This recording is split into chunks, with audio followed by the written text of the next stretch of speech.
भारत और पाकिस्तान का match cricket के खेल में हमेशा से ही रोमांच अपने साथ लेकर आता है। विश्व क्रिकेट में इस मैच के मायने एशेज जैसे कट थ्रोट कंपटीशन से भी बढ़कर हैं। लेकिन जरा सोचिए, इस मैच में जब सीमा विवाद या युद्ध का एंगल भी जुड़ जाए तो बात किस हद तक पहुंच सकती है। और उसमें भी जब क्रिकेट मैच साधारण न होकर वर्ल्ड कप जैसे बड़े मंच पर खेला जा रहा हो तो बेचैनी, खुशी, उत्साह, आशाएं और दुआओं का आलम कैसा होगा कोई उम्मीद भी नहीं कर सकता है। लेकिन ऐसा इतिहास के पन्नों में एक बार हो चुका है जब करोड़ों आंखें क्रिकेट के मैदान और सरहद से आने वाले निर्णयों पर टकटकी लगाए बैठी थी। आज के इस एपिसोड में हम उसी मैच की बात करने वाले हैं। नमस्कार दोस्तों, मेरा नाम है अनुराग सूर्यवंशी और आप देख रहे हैं नारद टीवी। 8 जून साल 1999 भारत से हजारों किलोमीटर दूर इंग्लैंड के मैनचेस्टर की सर्द दोपहर में करीब 3 बजे नीले और हरे रंग ओढ़े भारतीय कप्तान अजहरुद्दीन और पाकिस्तानी कप्तान वसीम अकरम मैदान पर टॉस के लिए पहुंचे। भारत ने टॉस जीतकर पहले बल्लेबाजी करने का निर्णय लिया। साल 1983 के बाद वर्ल्ड कप का कारवां एक बार फिर इंग्लैंड पहुंचा था और भारत पाकिस्तान का तीसरा वर्ल्ड कप एनकाउंटर देखने के लिए तैयार था। भारत अपने पिछले 2 वर्ल्ड कप मुकाबले में चेन्नई के मैदान पर और एससीजी में पाकिस्तान से जीत चुका था। अब बारी हैट्रिक लेकर इस सिलसिले को बरकरार रखने की थी। आम वर्ल्ड कप इवेंट से पहले यह वर्ल्ड कप अलग था क्योंकि इस बार वर्ल्ड कप 3 साल के गैप के बाद खेला जा रहा था। वर्ल्ड कप के साथ साथ यह मैच भी क्रिकेट के बाकी मैचों से बिल्कुल जुदा था क्योंकि अंतर्राष्ट्रीय क्रिकेट इतिहास में ऐसा पहली बार हो रहा था जब 2 देशों की सेनाओं के बीच युद्ध चल रहा हो और उसी दौरान वही 2 देशों के खिलाड़ी मैदान पर वर्ल्ड कप मैच के लिए उतरे हों। भारत और पाकिस्तान के किसी भी व्यक्ति के लिए यह मैच सिर्फ मनोरंजन के लिए देखना मुमकिन नहीं था। कारगिल के मैदान पर भारत और पाकिस्तान की सेनाएं मोर्चा संभाल रही थीं और इंग्लैंड में 22 सिपाही अपने मोर्चे पर डट रहे थे। मैनचेस्टर के मैदान के बाहर सुबह से लोगों का हुजूम खड़ा हुआ था। लोग इस ऐतिहासिक मैच को देखने के लिए बेकरार थे, जिसमें से ज्यादातर लोग पाकिस्तान को सपोर्ट कर रहे थे। मैच से पहले जब यह खबर आई कि शानदार फॉर्म में चल रहे सौरव गांगुली यह मैच चोट के चलते नहीं खेल रहे हैं तो पाकिस्तानी मीडिया में यह हेडलाइन चलाई गई कि सौरव गांगुली ने अख्तर अकरम की स्पीड से डरकर अपना नाम वापस ले लिया है। मैच शुरू हुआ और भारत की तरफ से सचिन तेंदुलकर और सदगोपन रमेश की जोड़ी मैदान पर उतरी जहां 21,000 लोग मौजूद थे। इन लोगों में 2 व्यक्ति ऐसे भी थे जिन्हें पुलिस को मैदान से बाहर निकालना पड़ा क्योंकि इन पाकिस्तानी सपोर्टर्स के पास बोर्ड था जिस पर लिखा हुआ था कि कारगिल और वर्ल्ड कप दोनों हमारे हैं। खैर, ऐसी तमाम तरह की घटनाओं के बीच मैच चल रहा था। अपने पहले ओवर में सचिन ने 2 रन देकर अपना नाम वर्ल्ड कप टूर्नामेंट्स में 1000 रन बनाने वाले तीसरे खिलाड़ी के रूप में लिखवा लिया था। सचिन तेंदुलकर का नाम उस समय तक क्रिकेट के खेल में जीत और हार के बीच का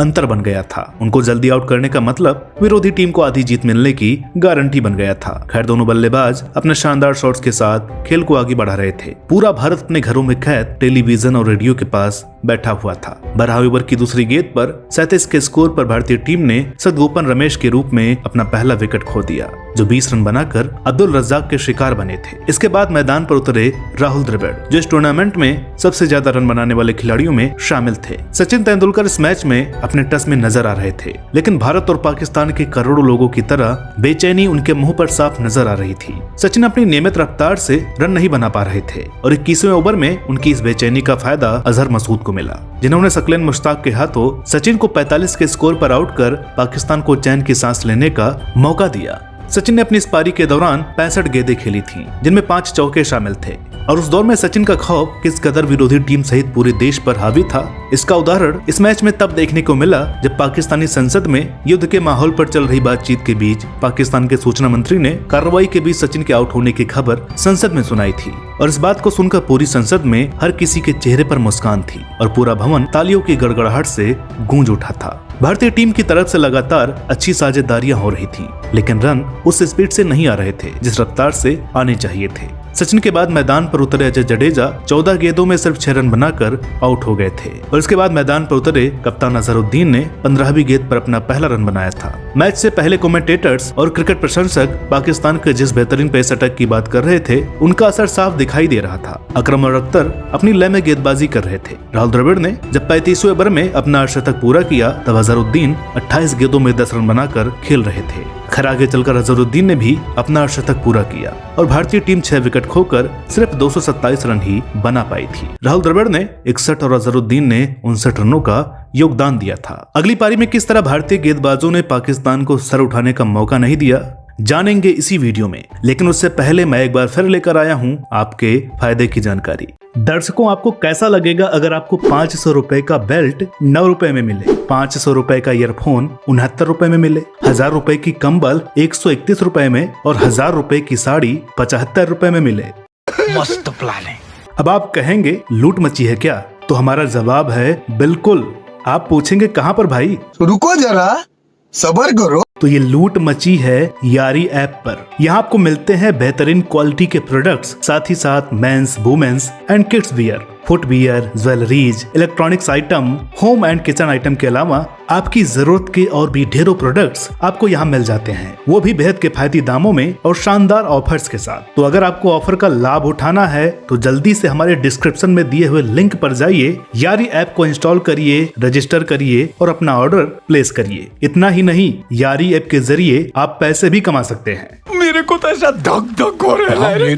कैसे, आइए बताता हूँ। यारी ऐप पर अपने दोस्तों व रिश्तेदारों की जरूरत के प्रोडक्ट्स को सिलेक्ट कीजिए और उस प्रोडक्ट की कीमत में अपना प्रॉफिट जोड़ दीजिए। अपना प्रॉफिट जोड़कर जो आपको नया लिंक मिलेगा उसे अपने दोस्तों, रिश्तेदारों या अन्य किसी के साथ व्हाट्सएप या अन्य सोशल मीडिया प्लेटफॉर्म के जरिए शेयर कर दीजिए। बस जैसे ही आपके दिए हुए लिंक से उस सामान की खरीदारी होगी, आपका प्रॉफिट सीधे आपके बैंक अकाउंट में मिल जाएगा। तो है ना कमाल का ऐप, सस्ती खरीदारी भी और इनकम भी। तो देर किस बात की, अभी डिस्क्रिप्शन में दिए हुए लिंक पर जाइए और यारी ऐप को इंस्टॉल करिए। अब बारी भारतीय गेंदबाजों की थी। भारतीय टीम को अपनी हैट्रिक पूरी करने के लिए एक चमत्कारिक प्रदर्शन की जरूरत थी और कुछ ऐसा ही उस दिन मैनचेस्टर के मैदान पर हुआ, जब वेंकटेश प्रसाद, जवागल श्रीनाथ और कुंबले की कर्नाटक सेना ने अपने करियर का बेस्ट डिलीवर दिया था। पाकिस्तान की सलामी जोड़ी मैदान पर उतरी और स्टैंड्स हरी पट्टियों से रंगीन दिखाई दे रहे थे। शाम करीब 7 बजे मैच की दूसरी पारी शुरू हुई। सईद अनवर ने पहली गेंद पर चौका लगाकर पाकिस्तान को एक शानदार शुरुआत दी। अगले ओवर में 2 चौके और आए, लेकिन इसके बाद भारतीय गेंदबाजों ने पाकिस्तान को सर उठाने का मौका नहीं दिया। पहले शाहिद अफरीदी 6 और फिर 44 के स्कोर पर एजाज अहमद 11 रन बनाकर श्रीनाथ के शिकार बने। इसके बाद 11वां और 12वां पर लगातार देवाशीष मोहंती और श्रीनाथ ने मैडन डालकर पाकिस्तानी खेमे में सनसनी मचा दी। इसका असर भी जल्दी देखने को मिला जब वेंकटेश प्रसाद ने 6 के स्कोर पर सलीम मलिक को आउट कर पाकिस्तान को बड़ा झटका दे दिया था। 16वां ओवर एक बार फिर मैडन गया और 18वें ओवर में शानदार प्रदर्शन कर रहे सईद अनवर 36 रन बनाकर आउट हो गए। हर ओवर में सिर्फ 2-3 रन ही आ रहे थे और 25वें ओवर में जब पाकिस्तान का विकेट गिरा तो आलम यह था कि पूरी टीम का स्कोर 79 रनों पर 5 विकेट दिखा रहा था। 30वें ओवर में पाकिस्तानी टीम ने 100 का आंकड़ा पार किया और फिर अगले कुछ ओवर में ऐसा हुआ जो शायद क्रिकेट के खेल में पहली बार हो रहा था। क्रिकेट इतिहास के सबसे महान अंपायर डेविड शेफर्ड भी खुद को इस मैच के माहौल से अलग नहीं रख पाए और बेचैनी में अनिल कुंबले से 31वें ओवर में 7 गेंदें डलवा दी थी। पाकिस्तान इस अतिरिक्त गेंद का फायदा नहीं उठा पाई और फिर 46 ओवर में सिर्फ 180 रनों पर सिमट गई। वेंकटेश प्रसाद ने 5 और श्रीनाथ ने 3 विकेट अपने नाम किए थे। वहीं कुंबले को 2 विकेट मिले थे। इस मैच में भारतीय गेंदबाजों ने किस तरह की गेंदबाजी की, ये आप एक उदाहरण से समझ सकते हैं कि इस मैच में पाकिस्तान के लिए सबसे बड़ा स्कोर 41 रन था जो इंजमाम उल हक ने बनाया था और उनको इस स्कोर तक पहुंचने में 93 गेंदों का सामना करना पड़ा था। भारत यह मैच 47 रनों से जीत गया था और इस जीत का जश्न सच में किसी विश्व कप जीत जैसा ही था। हालांकि भारत इस टूर्नामेंट से न्यूजीलैंड से खेलने के बाद बाहर हो गया था, लेकिन उससे पहले इस मैच की जीत ने पूरे भारत को खुशी की एक बड़ी वजह दी थी। इस मैच से जुड़े सबसे अच्छे दृश्य अगले दिन अखबारों में देखने को मिले, जिसमें लिखा हुआ था कि इस जीत का जश्न कारगिल युद्ध में जूझ रही भारतीय सेना ने भी मनाया था और ये जश्न उनके लिए एक त्योहार की तरह था। कुछ दिनों बाद उस भारतीय सेना ने भी देश को खुश होने का मौका दिया जो एक बड़ी जीत के साथ हमें मिला था, जिस पर हम आज भी गर्व करते हैं। पाकिस्तान इस टूर्नामेंट के फाइनल में पहुंचा, लेकिन वहां ऑस्ट्रेलिया से हार गया और इस तरह विश्व क्रिकेट को अपना नया चैंपियन मिल गया। भारत पाकिस्तान के इस मैच के 3 साल बाद स्टम्प्ड नाम से एक फिल्म भारत में रिलीज हुई थी, जिसे रवीना टंडन ने प्रोड्यूस किया था और इसमें वे मुख्य भूमिका भी निभा रही थी। इस फिल्म की कहानी कारगिल युद्ध और इस टूर्नामेंट पर आधारित थी। साथ ही इस फिल्म के आखिर में युवराज सिंह, कपिल देव, जहीर खान और सचिन तेंदुलकर जैसे खिलाड़ियों ने कैमियो भी किया था। तो दोस्तों, उम्मीद करते हैं कि आज का ये वीडियो आपको पसंद आया होगा। वीडियो अगर अच्छी लगी हो तो प्लीज इसे लाइक करें, शेयर करें। चैनल पर नए हो तो प्लीज इसे सब्सक्राइब जरूर करें। हम आगे भी इसी तरह के वीडियोस आपके लिए लेकर आते रहेंगे। तो मिलते अगले वीडियो में एक और नई कहानी के साथ। तब तक के लिए नमस्कार।